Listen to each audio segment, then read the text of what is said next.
Hello guys, welcome to the channel English by heart. और भागवत कथा के आज हम पहुंच चुके हैं 16वें पार्ट में। तो जो भी नए व्यूअर्स जुड़े हैं उनको बता दूं कि जो कृष्ण है वह मथुरा पहुंच चुके हैं कंस के इनविटेशन पर, और अक्रूर जी उसको अपने साथ लेकर आए थे। और यहाँ पर उन्होंने पहुंचकर एक बूढ़ी जो जिसके हंच था उसको उन्होंने साल्वेशन दिलाया, उसको बताया कि तुम एक श्राप से पीड़ित थी, तुम्हें पिछले जन्म में बेन मिला था, इसीलिए तुम्हारे यह कुबड़ था, तुम्हारे यह हंच था, बिकॉज तुम्हें लास्ट जो तुम्हारा बर्थ था उसके अंदर यह बेन मिला था। अब ऐसे ही कृष्ण मथुरा के अंदर लॉइटर करते करते पहुंच जाते हैं शिव टेम्पल, जहां पर वह धनुष रखा गया था, जिसका अगले दिन यज्ञ करवाने वाला था कंस, जिससे कि वह इनविंसिबल हो जाए, अजय हो जाए। इनविंसिबल, जिसको जीता नहीं जा सकता, इनविंसिबल, है ना। इंडोमिटेबल,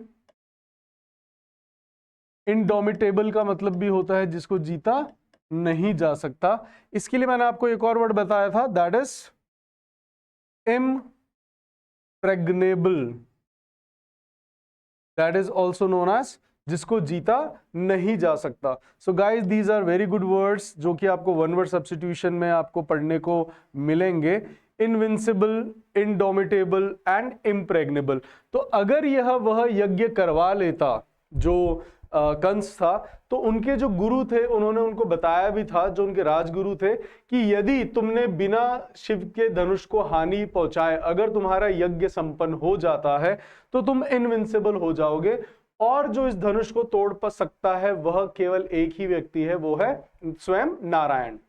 अब होता क्या है कि जैसे ही जैसे ही कृष्ण और जो बलराम है जब वो पहुंचते हैं उस मंदिर के अंदर जहां पर ये धनुष रखा जाता है, तो वहां पर जो पंडित होते हैं उनसे वह आज्ञा लेते हैं, उनसे वह बिसीच करते हैं कि कृपया हमें इसके दर्शन करने दो। पहले तो क्या, उनको जो यह सिपाही वगैरह होते हैं वो डिबार करने की कोशिश करते हैं, रोकने की कोशिश करते हैं कि जाओ, ये कल धनुर्यज्ञ में होगा।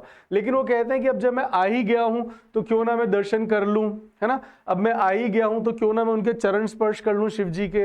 अब वो उनसे अनुमति लेते हैं, उनसे आज्ञा लेते हैं कि वह इस धनुष को उठा लें। तो यह सुन के जितने भी वहां पे सैनिक खड़े होते हैं वे सब इनका जीर उड़ाते हैं। जीर उड़ाते हैं मतलब मजाक। ये हमने बहुत बार देखा है, मॉक एट, जीर एट, जिब एट, है ना, जिसको हम यस तो जिब एट, जीर एट और मॉक एट, तो वो उसका उपहास उड़ाते हैं कि तुम छोटे से जो बालक हो तुम ये उठाओगे, जो बड़े बड़े सूरमा, जो बड़े बड़े अपाचेज कौन होते हैं, योद्धा, जो बड़े बड़े अपाचेज हैं वह इसको नहीं उठा सकते, तुम यह जो कुमार बालक हो तुम इसको उठाओगे। तो ऐसा कह के बोले कोशिश कर लेते हैं, तो वह उनको उनके एंडेवर्स लगाने देते हैं, और यहाँ पर जो कृष्ण और बलराम है वह उसको उठा लेते हैं, और जैसे ही वो प्रत्यंचा पे उसको चढ़ाने लगते हैं वैसे वो यहाँ पर क्या हो जाता है, स्प्लिट हो जाता है, दो पार्ट में टूट जाता है ना। स्प्लिट का मतलब ही होता है ना, स्प्लिट हेयर्स, दो मुंह है बाल, तो वैसे यहाँ पे वो स्प्लिट हो जाता है, दो भागों में टूट जाता है।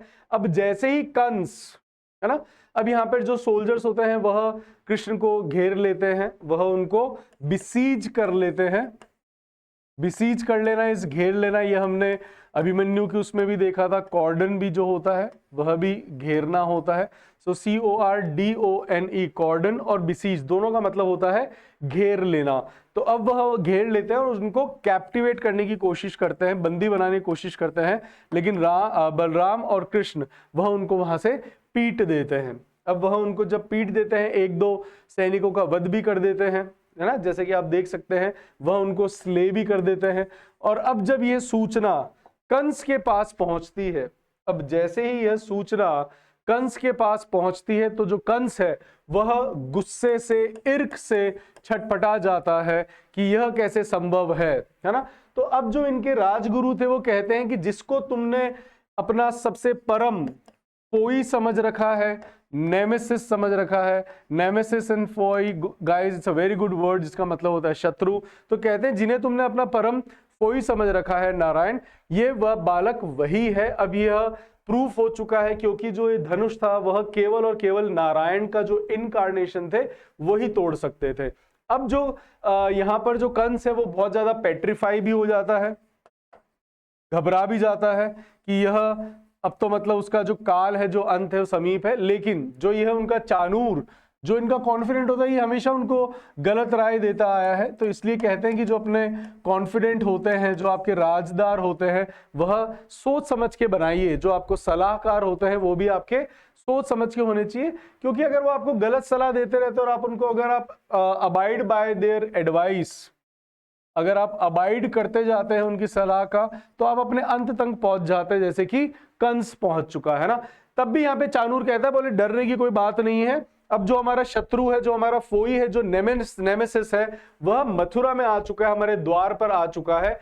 अब यहां पर जो एक हाथी है, जो इनका खुद का पेट है ना, जिसको इन्होंने टेम कर रखा था, पाल रखा था, अब वह कहते हैं कि यहां पर हम रात भर इसको मदिरा पिलाएंगे, जिससे कि सवेरे मद में यह पागल हो जाए, यह इंसेन हो जाए। इंसेन का मतलब होता है गाइस, जो पागल होता है उसको हम कहते हैं इंसेन, और सेन होता है दिमाग वाला आदमी। तो यहां पर उनका प्लान होता है कि अब क्यों ना हम जो हाथी है हम उससे मरवा देंगे, जो रेसलर्स हैं बड़े बड़े जिनके अंदर 100 हाथियों का दम है, हम उससे कृष्ण को लड़वा देंगे। अब गोकुल के अंदर नंद बाबा और यशोदा को वहां के जो लोग होते हैं, खासकर जो वहां का गोकुल का जो बर्जर होता है, Berger is a very good word, जो कोषाध्यक्ष होता है उसको हम बर्जर कहते हैं। एसएससी ने पूछा भी है वन वर्ड सब्स्टिट्यूशन के अंदर गाइस। तो जो बर्जर होता है वो बताता है कि उसका एक मित्र है सैनिक, उसने बताया है कि कृष्ण ने ऐसे ऐसे जो है वहां पर एक धनुष तोड़ दिया है, और वह स्वयं अकेले ही थे, वहां पर उनके साथ कोई नहीं था। तो हम चाहते हैं कि हम सब जाएं उनकी रक्षा के लिए। अभी कितने भोले हैं, कितने इनोसेंट है, innocent as an lamb, as a lamb. ये कितने ज्यादा नाइव हो रखे हैं, कितने ज्यादा मासूम है कि इनको नहीं पता कि जिसको तुम प्रोटेक्ट करने की बात कर रहे हो तो सबको प्रोटेक्ट करता है ना। Is the protector of all. Vishnu जो नारायण है, जो परम वर्टिकल शक्ति है, जो परम आत्मा है, चाहे विष्णु कहो चाहे महेश कहो। तो अब वो इतने इनोसेंट है कि वो कहते हैं कि नंद बाबा हम चाहते हैं कि हम जाएं और हमें आज्ञा दो कि हम हमेशा उनके साथ रहें, उनको प्रोटेक्ट करें, क्योंकि हमें पता पड़ा है कि कृष्ण और बलराम अकेले ही वहां पे घूम रहे हैं, वहां पर कोई भी उनका साथ नहीं है। अब जो है कृष्ण जब यहाँ पे पहुंच चुके हैं, अगले दिन जो एक आयोजन किया जाता है, जिसके अंदर एक आपने देखा होगा जो अखाड़ा है वह तैयार कराया जाता है, रिंग तैयार कराया जाता है, जहां पर जिसके अंदर निमंत्रण था, और जो कंस यहाँ पर जिसने दिखावा करा था और कहा था कि जो तुम्हारे ये गैलेंट बच्चे हैं कृष्ण और बलराम, गैलेंट इज जो वीर हैं, इनके इस वीरता को मैं अकोलेड करूंगा, मैं सम्मानित करूंगा इनको कि इन्होंने जो यह वीरता वाले काम करे हैं, जो इन्होंने what do we call Govardhan को एक चुटकी पे उठाया। तो अब जो कृष्ण है वह मथुरा के उस रंग मंच तक पहुंचने की कोशिश कर रहे थे, और वो गलियों से गुजर रहे थे, तभी वहां पर आ जाता है वो पागल इंसेन हाथी, इंसेन हाथी, जिसको अब छोड़ दिया गया है कि वह लोगों को अपने पैरों के नीचे ट्रैम्पल करता चलता है। ट्रैम्पल का मतलब आप समझ चुके होंगे, कुचल देना। जब आप किसी को निप कर देते हो, मसल देते हो, कुचल देते हो, that is known as trample और निप। तो अब वो यहाँ पर जो हाथी है वह इंसेन था, और वह लोगों को ट्रैम्पल करता जा रहा था, वह लोगों को कुचलता हुआ जा रहा था। ये देख के कृष्ण आगे आते हैं, और कृष्ण उसको, उसके जो टस्क होते हैं, टस्क क्या होते हैं, जो टस्क होते हैं वो उसके हाथ होते, सॉरी जो उसके दांत होते हैं उनको हम कहते हैं टस्क, और जो उसकी सूंड होती है उसको हम कहते हैं ट्रंक। तो वो उसके टस्क को पकड़ते हैं, एस लगा सकते हैं, है ना। तो जो उनके टस्क है उनको पकड़ते हैं, और वह उसके साथ एक द्वंद्व लड़ते हैं, और फाइनली वो हाथी को स्ले कर देते हैं, हाथी को मार देते हैं। अब वह उसके दांत निकाल लेते हैं, और वह पहुंचते हैं, जो यहाँ पे कंस है उसको भी पता पड़ता है कि जो चाणूर है वह आके बताता है कि अभी अभी हमारे स्ल्यूथ्स ने हमें बताया है। स्ल्यूथ्स कौन होता है गाइस, ये न्यूज़पेपर में आपको पढ़ने को मिलेगा, मैं बहुत बार बता चुका हूं कि जो यह ऑफिशियल जो गुप्तचर होते हैं, जो जासूस होते हैं, उनको हम कहते हैं स्ल्यूथ्स, है ना। तो यहाँ पर जो चाणूर को उनके स्ल्यूथ्स आके बताते हैं कि उन दोनों बालकों ने उस हाथी को भी स्ले कर दिया है। तो यह सुनकर वह बहुत ज्यादा फ्लेबरगास्टेड हो जाता है कंस, बहुत चक्का रह जाता है, इवन वो बहुत ज्यादा पेट्रीफाई भी हो जाता है, वो डर भी जाता है कि अब उसका काल समीप है, क्योंकि अब हाथी को मार दिया। लेकिन चानूर हमेशा उसको मोटिवेट करता रहता है कि कोई बात नहीं महाराज, अभी भी हमारे पास जो हमारे रेसलर्स हैं उनके अंदर एक के अंदर 100 हाथियों की शक्ति है, तो आप डरे नहीं। वो बार बार उसका हौसला अफजाई करता है कि तेरे को तो मैं खाई में गिराऊंगा ही। तो ऐसे कॉन्फिडेंट ना ही हो तो ज्यादा अच्छा होता है।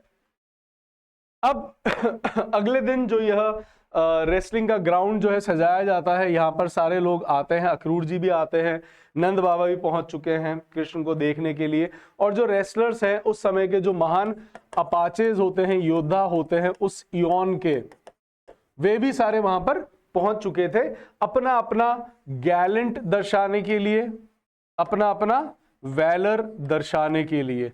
और तभी वहां पर जो कृष्ण है वह भी पहुंच जाते हैं इन अपाचोस के बीच में। कृष्ण और बलराम ये दोनों भी वहां पर पहुंच जाते हैं अपने मामा के सामने। ये इनका मामा है, सगा मामा है ना। तो कंस मामा और शकुनी मामा ये दो ऐसे कैरेक्टर रहे हैं जिन्होंने मामाओं की परिभाषा बदल दी। अदरवाइज गाइस हम तो माँ जिसको 2 बार माँ कहा गया है वह होता है मामा, है ना। इवन हमने चांद को भी मामा कहा, चांद को हमने चाचा नहीं कहा, काका नहीं कहा, चांद को भी हमने मामा कहा। अब क्यों कहा ये आप मुझे बताइएगा, वरना जानने के लिए आप देख सकते हैं ग्रामर की गीता, जहां पर आपको ऐसे ही अजीबोगरीब अनसॉल्व्ड जो मिस्टीरियस क्वेश्चंस हैं वहां उनको आपका जवाब मिलेगा। 1 अप्रैल से मैं आपके लिए लेकर आ रहा हूं ग्रामर की गीता, जहां पर आपको ग्रामर के रूल समझाए जाएंगे आपसे जोड़कर, जिससे कि आप उनको कभी भूले नहीं। क्योंकि ऐसा नहीं कि आपने ग्रामर आज तक पढ़ी नहीं है guys, you all have studied grammar in your Elma matters with different teachers, लेकिन फिर भी हम नहीं सीख पाए, उसका कोई ना कोई रीजन रहा। तो उसी रीजन को हम जानेंगे और उसको काम करेंगे, जिससे कि जो ग्रामर रूपी जो आपका यह एक कमजोरी बनी हुई है, जो अखिलीज हील्स बना हुआ है, इसको हम हमेशा के लिए छुड़ा पा सके। तो इसी के साथ बने रहिए आप इंग्लिश बाय हार्ट चैनल के ऊपर, जहां पर आपको मिलेंगे वोकैब, ग्रामर और रीडिंग तीनों के ही solution and in interesting manner. So see you there guys. Ciao.